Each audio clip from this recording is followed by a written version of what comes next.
nuestro programa Protagonista. El programa de hoy va a estar dedicado a las luchas estudiantiles, especialmente en el estado Zulia, correspondientes a lo que Américo Martín ha denominado los terribles años 60. La dictadura de Marcos Pérez Jiménez había caído como producto de una lucha tenaz, permanente, resistente de muchos dirigentes de todas las clases sociales. Y cayó el 23 de enero de 1958. Luego de una década de persecución, prisiones, torturas y asesinatos por parte del régimen contra cualquier voz opositora que se atreviera a criticar al militarismo hecho gobierno.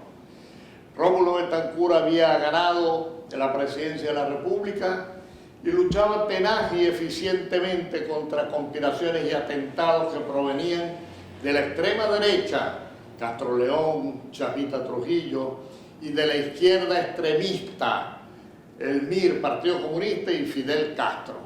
Además, tenía que desarrollar una labor de gobierno muy eficaz desde el punto de vista económico y social, porque era necesario mejorar las condiciones de vida de los ciudadanos venezolanos. Sin embargo, al producirse la primera división de Acción Democrática, aparece el MIR, que unido al Partido Comunista, tomaron la decisión de ir a la lucha armada contra la naciente democracia. Esto tuvo un dramático impacto en la juventud venezolana, pero de manera especial y diferente en la juventud zuliana. Todos estos temas los vamos a conversar con un invitado de lujo para los efectos de la época que vamos a analizar y las consecuencias que todo esto tuvo posteriormente.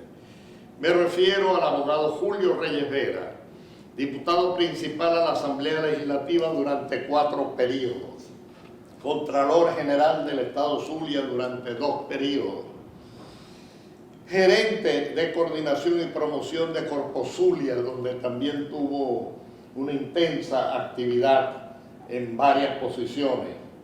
Además, director general de la alcaldía del municipio Sucre del Estado Zulia, y presidente fundador del Movimiento Universitario Democrático MUD.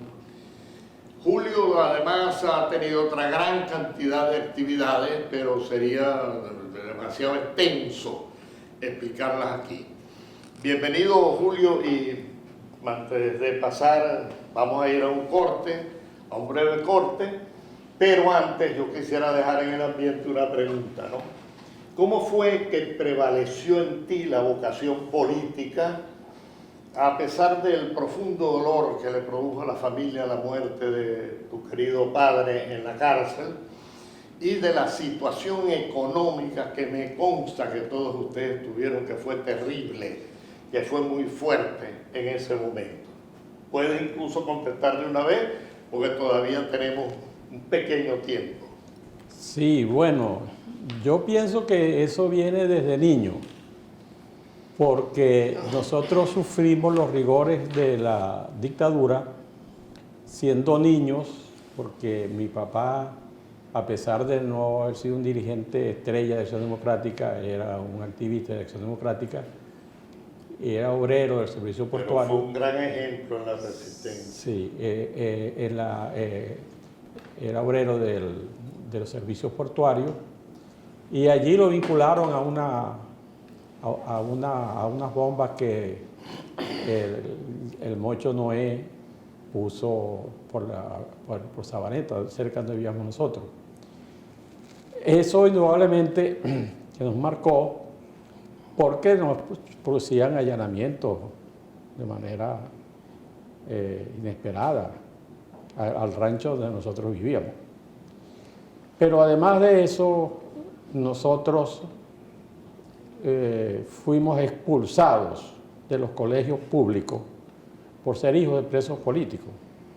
Entonces yo estudiaba en el Carmelita Morales, nosotros vivíamos en la calle Arismendi, y a 300 metros de mi casa Y la directora del colegio nos llamó a mi hermana Hildegardi y a mí y nos informó que no podíamos continuar en el colegio porque éramos hijos de presos políticos. Eso indudablemente fue un gran impacto para nosotros porque no entendíamos, éramos niños. Pero luego, en la época de la dictadura de Pérez Jiménez, había una gran solidaridad en la lucha, que eso se ha perdido ahora, entre los miembros de los partidos. Y entonces Ciuberto Martínez, el profesor Ciuberto Martínez, tenía su colegio privado, el Cajigal, y el profesor Nicolás Chirino, que tenía su colegio privado, José María Vargas, decidieron recibir a los hijos de los presos políticos expulsados por ser hijos, decidieron acogernos por ser hijos de presos políticos y que fueron expulsados.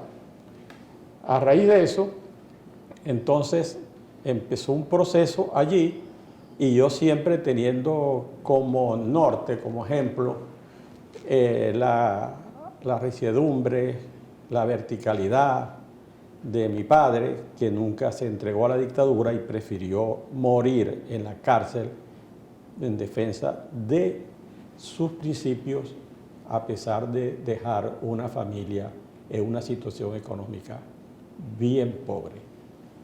Bueno, mira, vamos a ir a un breve corte, pero al regresar, a mí me gustaría que tú hicieras una reflexión, Julio, sobre cómo fue posible en los primeros años de la década de los 60 que el liderazgo estudiantil de esa época lograra tal profundidad y capacidad real de dirección sin estar pensando en cargo de ningún tipo. Correcto. Que tú fuiste protagonista, y tengo que hacer un esfuerzo para no decir nosotros, ¿no? De todo ese proceso, un liderazgo donde para nada estaban los cargos. Vamos a un pequeño corte y venimos inmediatamente.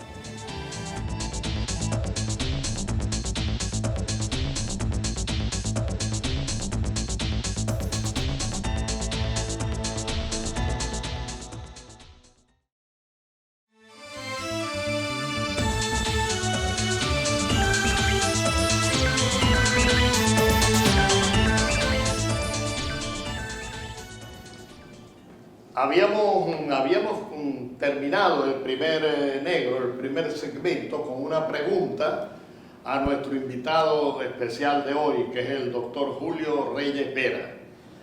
La pregunta era, ¿cómo fue que el liderazgo estudiantil en los primeros años de la década de los 60, que fueron tan fuertes, fue tan intenso, sobre todo en el liderazgo de los movimientos juveniles democráticos, sin estar pensando para nada en cargos burocráticos? Bueno, Fernando, la verdad que esa lucha fue una lucha muy intensa, como tú dijiste, muy fuerte, porque estamos hablando de la época en la cual los movimientos de izquierda radical habían decidido enfrentar a Rómulo Betancourt y crear una situación de violencia, que se vivió fundamentalmente en las universidades y en los liceos. Y después de la división del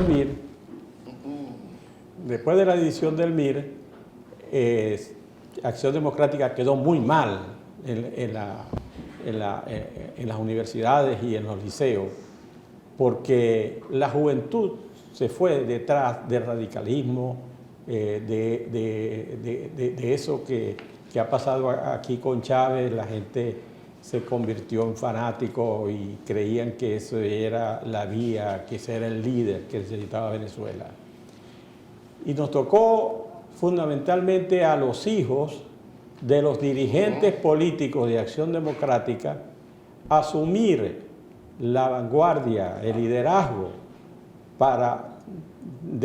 democrático para enfrentar esta situación, que lo hicimos, y lo hicimos con valentía, y lo hicimos en defensa de la democracia, y lo hicimos por un futuro mejor. Ahora, en esa época, indudablemente, había una gran solidaridad, como hablamos al principio. Nosotros nunca quedamos solos a las situaciones que se presentaron. Y el partido en esa época nos protegió. En mi caso particular hubo una situación muy especial. Yo ingresé al Liceo Baral y el Liceo Baral era epicentro de esa división del MIR. Entonces, junto con el MIR y el PCB, dominaban todos los liceos y la universidad. Y el Liceo Baral, de verdad, era un sitio de mucha fuerza para el MIR y para el Partido Comunista. Y nosotros éramos, como decir, como la hija de la paradera, porque éramos relativamente débiles. Con todo y eso, nosotros nos enfrentamos a eso y dimos una gran lucha, una gran pelea. Y yo fui víctima de violencia, mucha violencia en el Liceo Baral por ser la cabeza visible de ese movimiento. Y mi mamá tomó una decisión mi mamá era una mujer muy decidida a pesar de no tener una gran educación formal, y en vista de que yo llegaba con la camisa rota, con problemas, una vez me tuvieron que sacar en la maleta de un carro, porque, bueno, esta gente era muy agresiva y muy fanática. Y planteó, yo quiero tener a un hijo que no sea educado, pero que esté vivo. Y ahí me lo van a matar en el Liceo Baral. Entonces, cuando se planteó eso en el partido, el profesor Juan Medina Lugo, que era el director del Liceo Don Pérez y era el coordinador de la Comisión Reestructuradora de la Juventud, le dijo a mi mamá, no, eso no puede ser, vamos a hacer un acuerdo. Yo me llevo a Julio para el Liceo Don Pérez, para que Julio esté allá mucho más tranquilo y pueda seguir ejerciendo su trabajo político. Y así ocurrió. Sí, mira, hay algo que le llama la atención a mucha gente. Mi esposa es psicóloga y estudió en la UCB, es de origen caraqueña, y ella dice, me ha planteado varias veces, que ella no entiende por qué en el estado Zulia la reacción de la juventud estudiantil fue tan diferente a la reacción en el resto del país, especialmente en Caracas, ¿no? En parte, tú creo que ya lo estás respondiendo por las experiencias a nivel familiar, ¿no? Sí. Pero, ¿qué opinas tú además de la suerte que tuvimos, de los cursos, consejos, orientación, de toda la gente que venía de la clandestinidad y del exilio? Bueno, porque fue muy distinto lo del Zulia. Sí. La verdad que fue, ¿cómo decirlo?, una situación bien hermosa, porque a nosotros, los que estaban en la dictadura, se prepararon, estudiaron, vinieron con una experiencia, habían sido héroes resistiendo a un gobierno militar que mucha gente decía que no iba a caer nunca.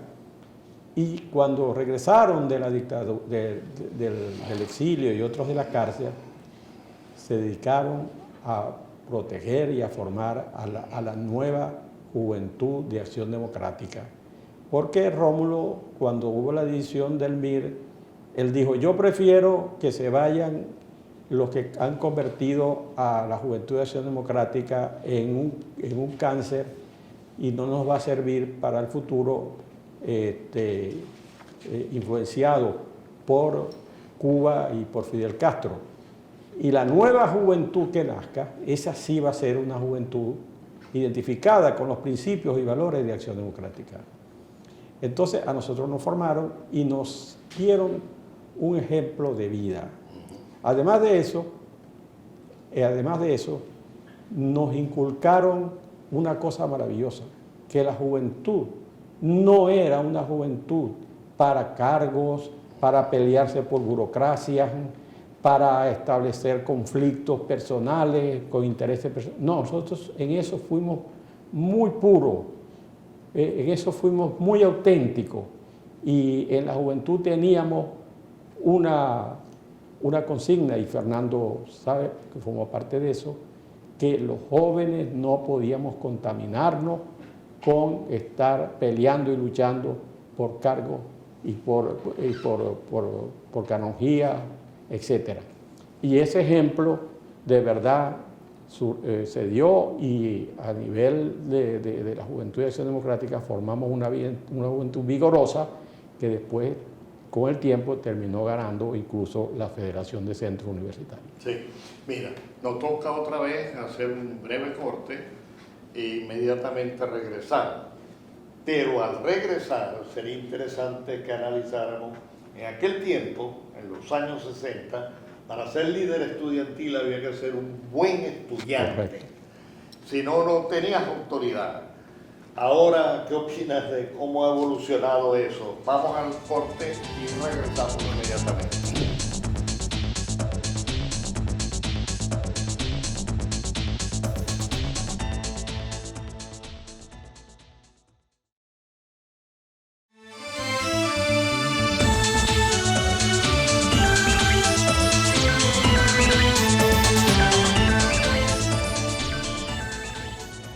Estamos conversando sobre los terribles años 60 con el doctor Julio Reyes Vera, que fue uno de los grandes protagonistas de la época, y habíamos dejado en el aire una pregunta, en el sentido de que en aquel tiempo los dirigentes tenían que ser de cualquier partido de ideología. Para tener autoridad tenían que ser muy buenos estudiantes. ¿Cómo ves tú que esto ha evolucionado? Bueno, Fernando, yo te voy a decir una cosa con relación a eso. De lo que tú has dicho, la excepción fue el Partido Comunista, porque el Partido Comunista empezó a formar estudiantes profesionales en la política, y empezaron incluso a diseminarlo por varias partes del país. Aquí en la Universidad del Zulia vino una serie de estudiantes que no vinieron a estudiar, no les interesaba estudiar, les interesaba era hacer activismo político, crear los conflictos y los problemas. Pero el resto, sobre todo los que formamos parte de la Juventud Democrática, incluyendo COPEI, Acción Democrática, URD, etcétera, allí sí imperaba eso que tú dices. Teníamos que ser los mejores estudiantes porque nosotros debíamos ser ejemplo para los demás y diferenciarnos de los estudiantes activistas que fueron solamente a hacer activismo político. Y eso realmente sucedió así, y por eso todos nosotros, todos, salimos en el tiempo que estaba establecido como estudiantes y después profesionales egresados de la Universidad del Zulia. Sí, mira, tú hablaste de la solidaridad entre los dirigentes, claro, cómo ayudaban, pero allí también hubo otro tipo de solidaridad y muy interesante que la vivimos mucho, claro, y era la solidaridad en el seno de los movimientos juveniles universitarios democráticos. claro. Dentro de cada una de las organizaciones y entre las organizaciones para enfrentar la subversión armada contra la naciente democracia. Bueno, Fernando. A ti te tocó ser protagonista en la coordinación de equipos solidarios. Sí, Fernando, como te digo, eso fue una época difícil porque el Partido Comunista, el MIR, decidieron que era posible tomar el poder por la vía armada, por la insurrección popular, contagiados por el ejemplo de Cuba, el ejemplo de Fidel Castro, y la Juventud Democrática, no solamente Acción Democrática, la Juventud Democrática, la Juventud de COPEI, la Juventud de URD, formamos un frente de verdad muy solidario para enfrentar esta situación. Y lo hicimos, y lo hicimos. Y eso dio un gran resultado porque el avance de la juventud democrática en las instituciones educativas, tanto en liceos como en universidades, fue realmente impresionante. Copey, por ejemplo, tuvo un crecimiento muy importante a través de la Juventud Revolucionaria Copeyana y después de la DCU. En el caso de Acción Democrática, nosotros creamos el Movimiento Universitario Democrático, MUD, que me tocó fundar y dirigir. Y en el caso de URD, igual. Y los liceos. Entonces, fíjate que ese movimiento, había tanta solidaridad que en el Movimiento Universitario Democrático, nosotros teníamos una casa al lado de la iglesia San José y allí se hizo una central de apuntes para repartir guías en las diferentes facultades a los estudiantes que no podían comprar libros. Además, en esa sede del MUC había 3 habitaciones y esas se usaron para compañeros de otros estados que venían y no tenían cómo pagar una habitación, cómo pagar una residencia, etcétera, etcétera. Realmente operaba ese sentido y además porque no sentíamos que dentro del propio partido o de esos movimientos no sentíamos que nos estábamos enfrentando unos contra otros por razones políticas, por ambiciones personales. Hubo mucha consecuencia en eso y mucha secuencia de liderazgo. Creo que eso es importante señalarlo. La secuencia de liderazgo fue una de las grandes escuelas de acción democrática donde cada quien se formaba, cumplía su etapa y después venían otros que también estaban formados. Y no hubo una situación en la cual esa secuencia se rompiera, sino cuando la división del MEP y Acción Democrática. Mira, como estamos ya, nos queda poco tiempo en el programa, vale la pena señalar algunas cosas rápidamente, ¿no? Yo creo que de lo que hemos hablado se deduce que la juventud tiene que intervenir en política, Correcto. pero a fondo, pero siempre como un apostolado para servir, nunca para servirse, ¿no? Además, los jóvenes tienen que trabajar por el futuro del país donde quieren vivir y desarrollarse, pero esa lucha empieza hoy. Sí. Y por otra parte, lo ideal para ser ciudadanos excepcionales es combinar una formación técnico-profesional adecuada con un conocimiento a fondo de los derechos y deberes constitucionales. De allí surge un ciudadano para una nación de progreso. Cualquier cosa que quieras agregar, Julio, en esta parte final del programa, te lo agradecemos mucho. Sí, no, yo creo que la juventud ahora, en esta época chavista, la juventud democrática, también dio un gran ejemplo y un gran paso. Los jóvenes arriesgaron su vida, los jóvenes sufrieron persecución, cárcel, destierro, asesinato, persecución a sus familiares, etcétera. Y cuando se hace la contabilidad de esa jornada que los jóvenes han vivido en Venezuela y que la mayoría o buena parte de esos jóvenes dirigentes estudiantiles, aguerridos, etcétera, que quedaron, tuvieron que irse porque quisieron ponerse a salvo de una situación que atentaba contra su vida y contra la vida de sus familiares. Porque ese es otro problema que tiene este régimen, que no solamente arremete contra los dirigentes o los que de alguna manera disienten, sino que también lo hacen con sus familiares y que no tienen a veces nada que ver con estas cosas. Y esto es muy cruel y eso está reflejado en el informe que presentó la doctora Bachelet en relación con los crímenes de lesa humanidad. Sí, mira, yo le quiero dar las gracias al doctor Julio Reyes. Para nosotros ha sido un honor tenerlo aquí, porque él forma parte de una familia ejemplar en su espíritu de superación, en su espíritu de lucha, y en todas sus actividades por defender la democracia y la libertad en Venezuela. De manera que muchas gracias, Julio, por estar con nosotros y por pertenecer a una familia como la que tú tienes. Nos despedimos y esperamos vernos nuevamente muy pronto en este programa Protagonistas en nuestro canal Democracia, Visión Democracia TV. Hasta pronto.